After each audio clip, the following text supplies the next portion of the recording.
Hello everyone, welcome to my channel Code Academy. Last video में हमने देखा था कि कोई भी सी लैंग्वेज का जो प्रोग्राम होता है उसका स्ट्रक्चर क्या होता है, क्या क्या चीज़ें हमें ज़रूरत पड़ती है, लाइक हेडर फाइल हो गया, मेन फंक्शन हो गया, बॉडी ऑफ मेन फंक्शन कैसे लिखते हैं, उस प्रोग्राम को रन कैसे कराते हैं। तो ये सारी चीज़ें हम थ्योरेटिकली देख रहे थे लास्ट वीडियो में। अब हम इस वीडियो में उसी चीज़ को प्रैक्टिकली करेंगे।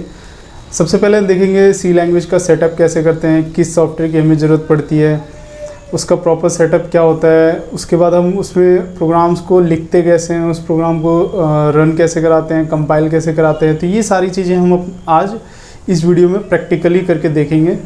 चलते हैं अपने कंप्यूटर स्क्रीन पे। तो सबसे पहले देखते हैं सी लैंग्वेज का सॉफ्टवेयर हम डाउनलोड कैसे करते हैं। आपको सिंपली google.com पे जाना है और यहाँ पे टाइप करना है download turbo C++ for window 10, या जो भी आपका विंडो है, 7 है, 10 है, जो भी 8 है, तो वो आप टाइप कर दोगे। टर्बो C++ बेसिकली एक ऐसा सॉफ्टवेयर है जिसमें हम C की कोडिंग और C लैंग्वेज की कोडिंग, दोनों लैंग्वेज की कोडिंग हम एक ही सॉफ्टवेयर के अंदर कर सकते हैं। तो अब जैसे ही एंटर करोगे आप, जो पहला लिंक मिलेगा आपको उसी को ओपन कर लेना है, तो ये स्क्रीन ओपन हो जाएगा। ठीक है, अब यहाँ पे हमें एक लिंक दिखा रहा है डाउनलोड टर्बो C++। आपको सिंपली यहाँ पे डाउनलोड पे क्लिक करना है, आपका C लैंग्वेज का सॉफ्टवेयर डाउनलोड हो जाएगा। इसके बाद क्या करना है, जो सॉफ्टवेयर आपका डाउनलोड होगा वो आपका डाउनलोड सेक्शन में जाएगा और ये जो सॉफ्टवेयर है वो हमें जिप फोल्डर में मिलेगा। तो आपको सिंपली यहाँ पे क्या करना है, एक्सट्रैक्ट हेयर करना है। एक्सट्रैक्ट हेयर करेंगे तो ये एक्सट्रैक्ट होकर हमें एक फ़ोल्डर के फॉर्म में दे देगा, जो भी इसके अंदर फाइल्स और सब फोल्डर्स हैं। आपको सिंपली सेटअप पे क्लिक करना है, सेटअप हमारा स्टार्ट हो जाएगा और कोई लंबा प्रोसेस नहीं है इसमें, बस आपको नेक्स्ट नेक्स्ट क्लिक करते जाना है। इसमें हमें क्या दिखा रहा है, मॉडिफाई, रिपेयर और रिमूव का ऑप्शन। चूँकि मेरे लैपटॉप में क्या है, सी लैंग्वेज का सॉफ्टवेयर ऑलरेडी इंस्टॉल्ड है, तो इसलिए मुझे ये मॉडिफाई का ऑप्शन दे रहा है। अगर आपके लैपटॉप में सी लैंग्वेज का सॉफ्टवेयर इंस्टॉल नहीं है तो आपको ये ऑप्शन नहीं देगा। तो आपको सिंपली नेक्स्ट नेक्स्ट करना है, वो आपका सॉफ्टवेयर इंस्टॉल हो जाएगा। तो अभी मैं फ़िलहाल इसको कैंसिल कर देता हूँ, क्योंकि मेरे लैपटॉप में ये अभी ऑलरेडी इंस्टॉल्ड है। तो अभी मैं इसको कैंसिल कर देता हूँ और फिनिश कर देता हूँ। क्लियर, तो हमारा सी लैंग्वेज का सॉफ्टवेयर फाइनली हमारा इंस्टॉल हो गया है। अब हम क्या करते हैं, यहाँ से स्टार्ट मेन्यू में जाके टर्बो C++ ओपन कर लेते हैं। यहाँ अगर नहीं आ रहा है तो आपके पास डेस्कटॉप पे भी शो कर देगा ये ऑप्शन, तो आप यहाँ से भी ओपन कर सकते हैं। यहाँ पे हमें शो कर रहा है क्या, स्टार्ट टर्बो C++, तो इसको हम सिंपली स्टार्ट कर लेते हैं। तो ये एक स्क्रीन हमें दिखा दिया बाय डिफ़ॉल्ट टर्बो C++ का। ये एक इंटरफेस है हमारा सी लैंग्वेज का, जिसके अंदर हम अपना कोड स्टार्ट कर सकते हैं। तो अभी तो फ़िलहाल ये ब्लैंक स्क्रीन दिखा रहा है, कभी कभी बाई चांस ये नहीं दिखा रहा है, तो आप क्या कर सकते हैं, जो पुराने स्क्रीन है उसको क्लोज़ करके, जैसे अगर हमें क्लोज़ करना है तो यहाँ पे जो ग्रीन डॉट आ रहा है इसको क्लोज़ कर सकते हैं। और आप नई फाइल ले सकते हैं, यहाँ पे फाइल में जाके न्यू पे क्लिक करोगे, आप नई फाइल ले सकते हैं यहाँ से। ठीक है, अब हमें क्या करना है, यहाँ पे अपना प्रोग्राम लिखना है, जो भी हमें कोड लिखना था। तो जो हमने थ्योरी में कोड लिखा था वही सेम एज इट इज़ अभी फ़िलहाल रन करा के देखते हैं। तो स्टार्ट करते हैं हम पहला सी प्रोग्राम का कोड। सबसे पहले हमें क्या करना होता है, इंक्लूड करना होता है header file, include stdio.h, and दूसरा इंक्लूड conio.h। हेडर फाइल हमने पढ़ा था, हेडर फाइल का यूज़ क्या होता है, जितने भी हम नीचे फंक्शंस यूज़ करेंगे, प्री डिफाइंड फंक्शंस, उनकी जो डेफिनेशन होती है वो इन सारी हेडर फाइल्स में यूज़ होती है। और हैश इंक्लूड क्या होता है, प्री प्रोसेसर डायरेक्टिव। जैसे ही हम प्रोग्राम को कंपाइल करेंगे सबसे पहले क्या करेगा, प्री प्रोसेसर डायरेक्टिव, ये जो दो हेडर फाइल हमने यूज़ किए हैं, ठीक है, इनको भी वो रीड करेगा और इनके अंदर जितनी भी डेफिनेशंस हैं उन सबको वो पहले से लोड कर लेगा, ताकि उन सारी फंक्शंस का डेफिनेशन इसको पहले से पता हो। अगर वो पहले से पता नहीं होगा तो वो एरर दिखा देगा।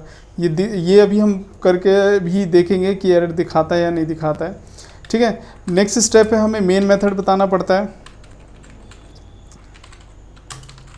मेन मेथड क्या होता है, हमने पढ़ा था मेन मेथड क्या है, एक प्रोग्राम का एंट्री पॉइंट है। एंट्री पॉइंट क्या होता है कि जब हमारा प्रोग्राम रन होगा तो सबसे पहले कंपाइलर क्या चेक करेगा कि हमारा मेन मेथड इसमें है या नहीं है, मतलब मेन एंट्री है या नहीं है प्रोग्राम का। जब तक उसे मेन एंट्री नहीं मिलेगा उसको यही नहीं पता चलेगा कि हमारा प्रोग्राम रन कहाँ से शुरू होगा, तो इस वजह से वो फिर एरर दिखा देगा। तो इसलिए हमें मेन मेथड देना ज़रूरी है, कंपलसरी है। अब इसके बाद ये जो कर्ली ब्रेसेस है ये हमारा स्टार्ट एंड क्लोज है, इसको हम क्या बोलते हैं, बॉडी ऑफ मेन फंक्शन। इसके अंदर वो सारा कोड लिखते हैं जो हमें एग्जीक्यूट कराना होता है। जो भी हमारा प्रोग्राम होता है, चाहे वो 1 लाइन का हो, 1000 लाइन का हो, 1,00,000 लाइन का हो, कितने भी बड़ा प्रोग्राम हो, वो लिखेंगे कहाँ, हम मेन मेथड के अंदर ही। ठीक है, तो यहाँ पे अभी हम क्या कर रहे हैं, एक सिंपल सा मैसेज प्रिंट करा रहे हैं, वेलकम टू कोड एकेडमी। अब प्रिंटफ फंक्शन क्या काम करता है, जो भी हम यहाँ पे मैसेज दे रहे हैं, ठीक है, इसको वो क्या करेगा, हमारा कंसोल विंडो पे प्रिंट कर देगा। कंसोल विंडो मतलब जहाँ पे हमारा आउटपुट शो करता है, तो उसको हम कंसोल विंडो भी बोलते हैं। ठीक है, अब ये प्रिंटफ फंक्शन का जो डेफिनेशन है वो हमारा किस हेडर फाइल में होता है, stdio.h हेडर फाइल में होता है।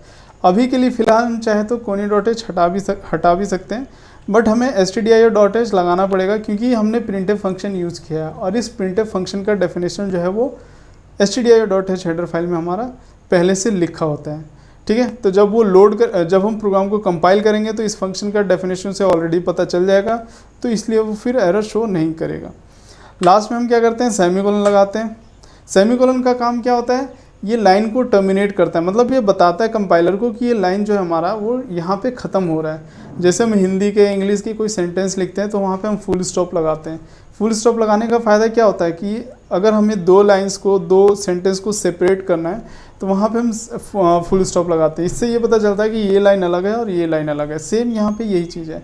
नेक्स्ट लाइन हम चाहे तो यहाँ भी लिख सकते हैं या फिर नीचे भी लिख सकते हैं, उससे कोई फ़र्क नहीं पड़ेगा। बस वो चेक करेगा क्या कि हमारा सेमीकोलन कहाँ है, सेमीकोलन जहाँ से मिलेगा वहीं से उसको टर्मिनेट कर देगा, वहाँ से आगे जो भी लिखेंगे हम उसको। तो फिर हमने ऊपर मेन मेथड में और बाकी जगह पे क्यों नहीं लगाया, क्योंकि वो उसका सिंटेक्स का पार्ट है।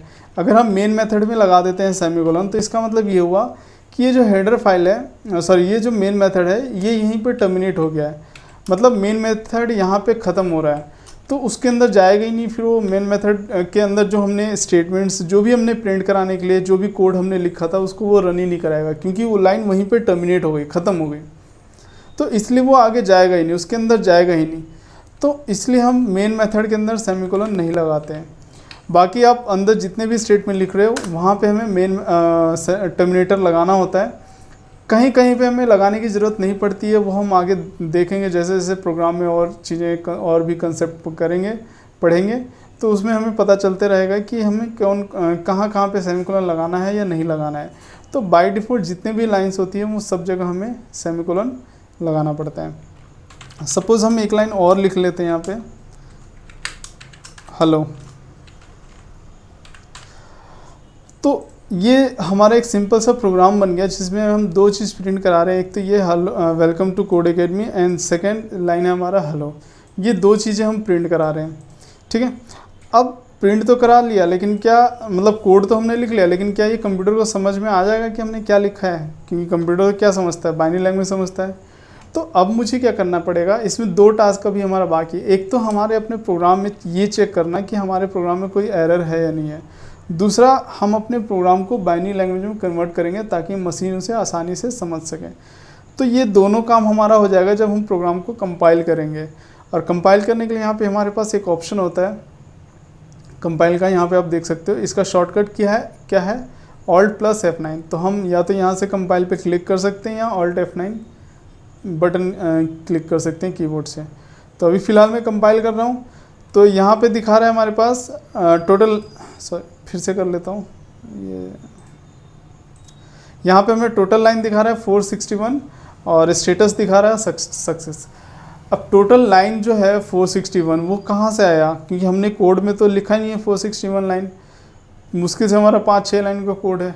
तो ये बाकी जो कोड्स हैं, बाकी जो लाइन्स है वो कहाँ से रीड किया इसने, तो वो रीड किया इसने हेडर फाइल से, #include stdio.h #include kony.h से। क्यों, ताकि उसे इस फंक्शंस की डेफिनेशन पहले से पता चल जाए, इसीलिए हमने इसको #include के साथ लिखा है। #include क्या होता है, प्री प्रोसेसर। हमने पढ़ा था प्री प्रोसेसर का काम क्या होता है, जितने भी हमारी हेडर फाइल्स हैं उनके अंदर जितने भी प्री डिफाइंड फंक्शंस की डेफिनेशन है उनका जो डेफिनेशन है वो पहले से लोड कर ले कंपाइलर के अंदर, ताकि जितने फंक्शंस हम यूज़ कर रहे हैं उसको पहले से ही पता हो उसका डेफिनेशन। अगर वो चीज़ पता नहीं होगा तो वो एरर दिखा देगा। फॉर एग्जांपल हम एक काम करते हैं, इसको फ़िलहाल डिलीट मार देते हैं, ठीक है, हेडर फाइल को हमने डिलीट कर दिया। अब हम कंपाइल करके देखते हैं, ऑल्ट F9, एरर आ गया। क्या एरर दिखा रहा है? printf should have a prototype. जब भी इस टाइप का एरर हमें शो करता है printf should have a prototype, तो इसका मतलब ये होता है कि उस पर्टिकुलर फंक्शन का डेफिनेशन उसे नहीं मिला। ठीक है, तो डेफिनेशन किस में दिखा रहा है एरर? printf फंक्शन में। अब printf फंक्शन का डेफिनेशन, इसका मतलब ये हुआ कि जो हेडर फाइल है stdio.h वहाँ पे होता है, इसलिए हमें वो हेडर फाइल लगाना ज़रूरी है। तो अभी हम क्या करते हैं, फिर से हेडर फाइल ऐड कर लेते हैं, हैश इंक्लूड stdio.h। अब मैं फिर से कंपाइल करके देखता हूँ ऑल्ट प्लस F9 से, तो यहाँ पे अभी हमें कोई एरर नहीं दिखा रहा है। ठीक है, अब हम चाहे तो इसको एग्जीक्यूट करा सकते हैं, रन करा सकते हैं। रन कराने के लिए यहाँ पे हमारे पास एक ऑप्शन है रन का, यहाँ से आप डायरेक्ट क्लिक कर सकते हो, या फिर इसका शॉर्टकट की है कंट्रोल प्लस F9। तो हम डायरेक्ट कंट्रोल F9 की प्रेस कर लेंगे, शॉर्टकट की है। अब इसमें होता क्या है, जैसे अब हम प्रोग्राम को कंपाइल रन कराएंगे तो सबसे पहले ये जो हमारा कोड विंडो है ये हमारा रीडायरेक्ट हो जाएगा आउटपुट स्क्रीन पे, और जो भी हमारा डिज़ायर्ड आउटपुट है वहीं पे प्रिंट करेगा, और प्रिंट करने के बाद वो वापस यहीं पे आ जाएगा। तो इससे क्या होगा, हमें हल्का सा स्क्रीन ब्लिंक दिखेगा। जैसे हमने प्रिंट कराया, हल्का सा स्क्रीन ब्लिंक हुआ, वापस यहीं पे आ गया। तो अगर हमें वो आउटपुट देखना है तो हम देखेंगे कैसे? प्रिंट तो हो गया वहाँ पे कंसोल विंडो पे जाके, आउटपुट विंडो पे हमारा आउटपुट। तो यहाँ पे हमारे पास एक विंडो का ऑप्शन होता है, विंडो पे जाएंगे, विंडो पे जाएंगे और यहाँ पे आउटपुट का ऑप्शन होता है, यहाँ से हम क्लिक कर सकते हैं। तो ये देखो आप welcome to Code Academy and hello, दो चीज़ें हम प्रिंट कराए थे, हमने प्रिंट कर दिया। ठीक है, तो अब इसका मतलब ये है कि आउटपुट जो हमारा वो तो आ रहा है, लेकिन अगर मुझे डायरेक्ट प्रिंट आउटपुट देखना है, हम नहीं चाहते हैं कि विंडो पे जाके और आउटपुट पे हमें कुछ करना पड़े इस तरह से, तो उसके लिए हमारे पास एक अलग से फंक्शन होता है getch। getch फंक्शन का काम क्या होता है हमारा? इसका काम ये होता है कि जैसे ही हमारा प्रोग्राम रन होगा, आउटपुट प्रिंट करने के लिए कहाँ जाएगा? कंसोल विंडो पे जाएगा, आउटपुट विंडो पे जाएगा। प्रिंट करने के बाद ये वापस वहीं जाएगा और तब तक वेट करता रहेगा जब तक हम कोई की प्रेस ना कर दें। इससे क्या होगा, हमें मैन्युअली उस स्क्रीन पे जाना नहीं पड़ेगा। जो हम विंडो में जाके और आउटपुट स्क्रीन ओपन करते थे वो हमें करने की ज़रूरत नहीं पड़ेगी। ठीक है, अब ये getch फंक्शन जो है इसका डेफिनेशन कहाँ पे होता है? तो इसका जो डेफिनेशन होता है वो conio.h हेडर फाइल में होता है। अगर मैं फ़िलहाल conio.h हेडर फाइल हटा के और अब रन कराता हूँ कंट्रोल प्लस F9, तो ये क्या दिखा रहा है? एरर दिखा रहा है। क्या एरर दिखा रहा है? getch should have a prototype, यानी getch फंक्शन का जो डेफिनेशन है वो उसको नहीं मिल रहा है। ठीक है, तो getch फंक्शन का जो डेफिनेशन है कंसोल इनपुट आउटपुट में होता है, तो इसलिए हमने बेसिकली स्टार्ट में दो फंक्शन ऐड कर लिए थे, stdio.h एंड conio.h। printf का डेफिनेशन हमारा stdio.h में है और getch फंक्शन का डेफिनेशन जो हमारा conio.h में है। ठीक है, तो अब अगर मैं इसको रन कराता हूँ, पहले कंपाइल करके देखता हूँ ऑल्ट F9 से, कोई एरर नहीं है, सक्सेस दिखा रहा है। ठीक है, एंटर किया। अब मैं कंपाइल कर रन करा के देखता हूँ कंट्रोल प्लस F9, तो ये हमें दिखा रहा है आउटपुट्स। पहले कुछ और दिखा रहा है, सी टर्बो सी कुछ और है, इसके बाद welcome to Code Academy hello, फिर again welcome to Code Academy hello. ये दो बार क्यों दिखा रहा है? इसका रीज़न मैं अभी बताता हूँ। पहले मैं क्या करता हूँ, एंटर करता हूँ, वापस यहाँ पे आ गया। अब मैं फिर से रन कराता हूँ। अभी क्या दिखा रहा है? Welcome to Code Academy hello, welcome to Code Academy hello, welcome to Code, 3 बार दिखा रहा है। पहले 2 बार दिखा रहा था, अब 3 बार दिखा रहा है। तो बेसिकली हो क्या रहा है, ये जो प्रीवियस आउटपुट है वो भी दिखा रहा है, हमारा जो करंट आउटपुट है वो भी दिखा रहा है। ठीक है, तो इसका सोल्यूशन क्या है? हम नहीं चाहते हैं कि जो हमारा प्रीवियस आउटपुट है वो शो करे, हमारा जो करंट आउटपुट है सिर्फ वो दिखना चाहिए, ताकि कोई कन्फ्यूज़न ना हो कि पहले का आउटपुट क्या है और अभी करंट का आउटपुट क्या है। तो उसके लिए हमारे पास एक फंक्शन है CLR क्लियर स्क्रीन। इस फंक्शन का काम क्या होता है? जो हमारा कंसोल विंडो है, जो हमारा आउटपुट विंडो है, उसको क्लियर कर देगा। और इसको हम स्टार्टिंग में लगाएंगे ताकि जो हमारा आउटपुट है, जो हमारा करंट आउटपुट है, उसके पहले का जो डेटा है वो क्लीन हो जाए।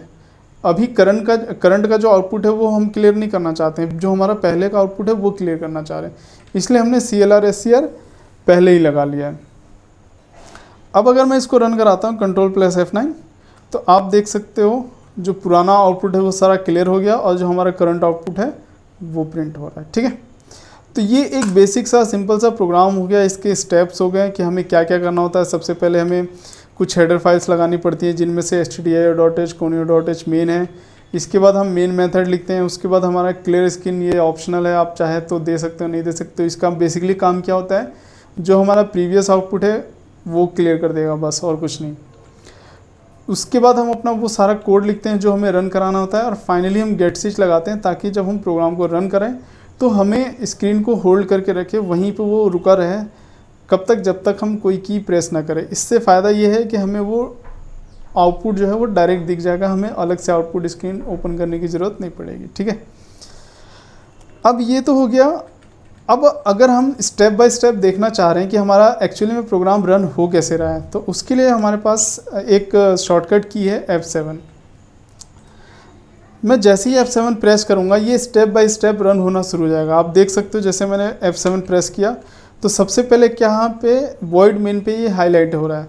इसका मतलब कि हमारा सबसे पहले जो एग्जीक्यूट हो रहा है मेन मेथड हो रहा है, यानी मेन मेथड क्या है, एक एंट्री पॉइंट हो गया, जो मैंने पहले भी बताया था। ठीक है, अगर वो मेन मेथड नहीं मिलता उसे तो एंट्री पॉइंट मिलेगा ही नहीं है, तो एरर दिखा देगा फिर से। तो सबसे पहले वो मेन मेथड पे आया, फिर F7 किया, क्लियर स्क्रीन पे आया, स्क्रीन को जाके क्लियर करेगा। प्रिंटफ पे आया, प्रिंटफ क्या करेगा, ये जो आउटपुट हमने शो करा है ये जाके वहाँ पे प्रिंट कर देगा और कंसोल विंडो पे, यानी आउटपुट विंडो। फिर नेक्स्ट हेलो वर्ल्ड प्रिंट करेगा। फिर गेट स्विच, जैसे ही गेट स्विच मिला इसे, ये क्या करेगा, जाके स्क्रीन को होल्ड करके रख देगा। अब हमें आउटपुट दिख गया। अब ये यहाँ पे तब तक रुका रहेगा जब तक हम कोई की प्रेस ना कर सके। जैसे ही मैंने एंटर किया वापस यहाँ पे आ गया और ये इस लाइन को हाईलाइट कर रहा है, मतलब हमारा प्रोग्राम फाइनली एंड हो गया। F7 करेंगे, एंड हो गया। तो इस तरह से हम अपने प्रोग्राम्स को रन करा सकते हैं, एग्जीक्यूट करा सकते हैं, स्टेप बाय स्टेप देख सकते हैं कि हमारा प्रोग्राम रन कैसे हो रहा है। ठीक है, आप चाहे तो इस प्रोग्राम को सेव कर सकते हो। सेव करने के लिए फाइल के अंदर ऑप्शन होता है सेव का, या फिर शॉर्टकट की है F2। आप F2 प्रेस करोगे, सेव के लिए फ़ाइल का नाम मांगेगा, किस नाम से फाइल देखना चाह रहे हो आप। मैंने दिया demo.c। क्या है, किसी भी C लैंग्वेज के प्रोग्राम का एक्सटेंशन होता है। ठीक है, तो मैंने सिंपल दिया, फाइल का नाम डेमो और C इसका एक्सटेंशन है, ओके कर दो। ये क्या कह रहा है, ओवरराइट एग्जिस्टिंग फाइल demo.c। ये कह रहा है कि जो हमारा demo.c है इस नाम से पहले से फाइल एक बनी हुई है, तो आप उसको ओवरराइट करना चाह रहे हो या नहीं करना चाह रहे हो, ये आपके ऊपर है। मैंने यस कर दिया, तो ये हमारा फाइल जो है वो सेव हो गया फाइनली। ठीक है, आपको यहाँ से बाहर आना है, फाइल के अंदर जाओगे, यहाँ पे क्विट का ऑप्शन है, यहाँ से क्विट कर सकते हैं, या फिर इसका शॉर्टकट की है Alt+X।